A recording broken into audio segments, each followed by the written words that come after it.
Hi, boss. Ano po ito paninda po ninyo? Kamto sir, kamto. Magkano po yung order ng kamto ninyo, boss? Pagka kompleto, 60 po. Kompleto siya, may kamto, may itlog, may taba.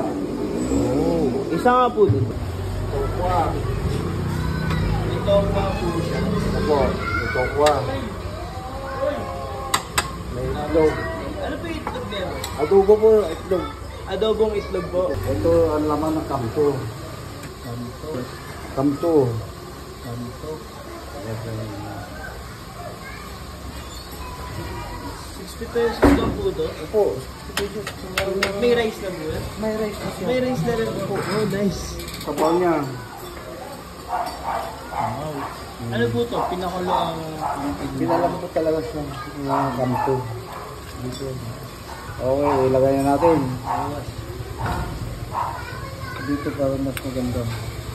Yan.